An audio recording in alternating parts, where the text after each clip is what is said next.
Between Canada and the United States, there has been what's called the world's longest undefended border. And it's true. The relationship between Canada and the United States in the past century or so has been pretty good. We've stopped burning down their White House and they've stopped invading our country. So relations between Canada and the US, which are probably better than any two countries in the entire world, is about to take a serious downturn.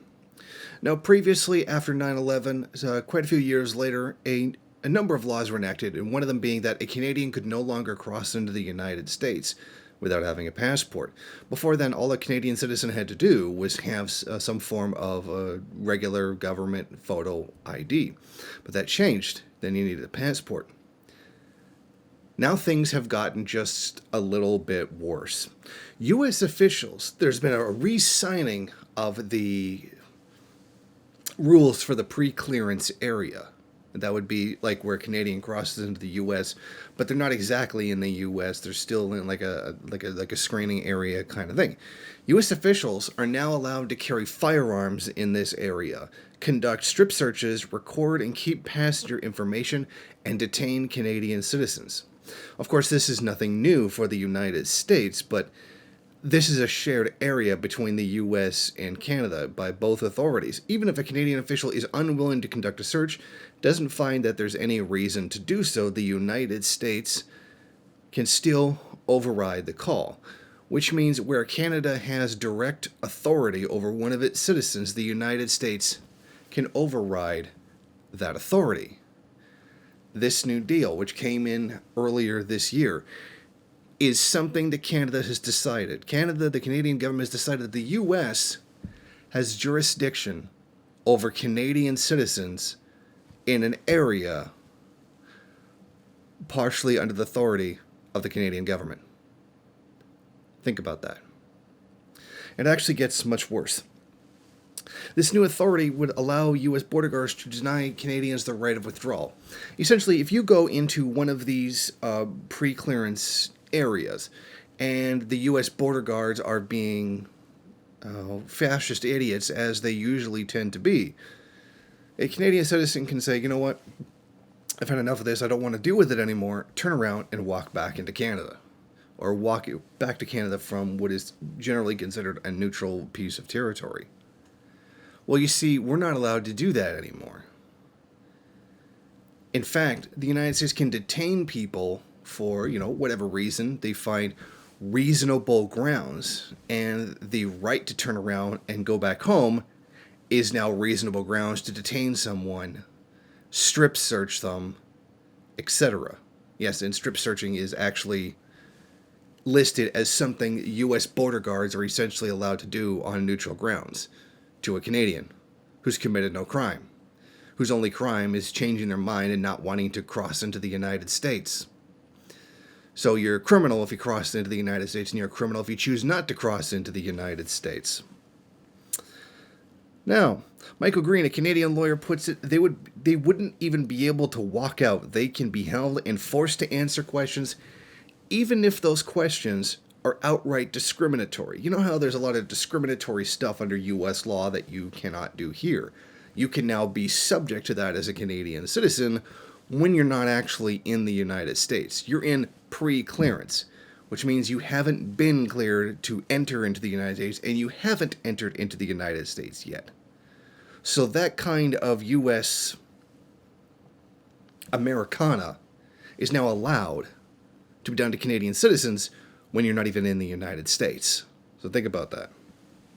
Now, there's very interesting new subsection 39, paragraph 2, which says the following. A border services officer or other public officer is permitted in a pre-clearance area or pre-clearance perimeter to exercise any powers of questioning or interrogation, examination, search, seizure, forfeiture, detention, or arrest, except to the extent that such powers are conferred on the officer by the laws of the United States.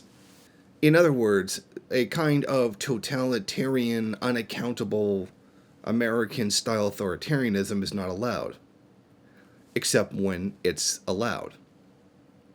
So think about that. Unquestioned totalitarian powers by the police ones that frankly are frightening to those of us who live outside the United States, can now be done to a Canadian citizen who isn't even in the United States. Now it gets even worse. You can't even hold them accountable for the crimes that they commit. In the exact language of the bill, no action or civil proceeding may be brought against U.S. Preclearance officer in respect of anything that is done or omitted in the exercise of their powers or the performance of their duties and functions under the legislation. So there you have it. They are allowed to violate your rights to the nth degree, and you have no legal recourse whatsoever. None. And I want my fellow Canadians to think about that. Especially the ones that tend to continue to defend the United States. Very right-wing ones that tend to like Donald Trump, despite all the despicable things that he has done to foreigners, particularly people, migrants, trying to get across the border into the United States. You're not immune from it. It can do it to you too, and they just gave themselves the power in order to do so. What's even worse, that this was signed off on by Trudeau. And this I found very, very interesting. This is a direct quote from the CBC article. That would be the Canadian Broadcasting Corporation. That's the state broadcaster. Worse, Trudeau's government is empowering foreign officials and disempowering Canadian citizens. He is kowtowing to American imperialism. I'm blown away that the word imperialism actually made it into a CBC article. You know, normally that's completely verboten. You don't ever mention that. Although, interestingly, when the U.S. treats us like garbage without even entering into the country where they would have the authority to do so, that's imperialism. But not, say, everything that's being done to Venezuela, or the government being overthrown in Bolivia, or the U.S. actions in Syria, or any number of things that I could bring up. It's funny how the CBC won't list any of that as imperialism, which actually is imperialism.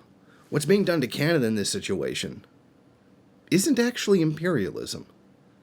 We're beneficiaries of imperialism, and we're pretty much allied to the United States on the imperialism that they carry out. This is BS what's being done to Canadians, but we are hardly victims of U.S. imperialism. This is complete nonsense. This is just, you know, in terms of how you would treat your own imperialist ally, it could be considered unfair. But to call us victims of U.S. imperialism is complete nonsense. So it's interesting how, in this context, you can use the term imperialism, but when it kills millions of people in countries, then, you know, the word imperialism isn't allowed. Now think of this. Now, and I want some people to think of this. If this is how bad the U.S. will treat its longest standing and biggest trading partner, how bad are they treating migrants that come through Mexico?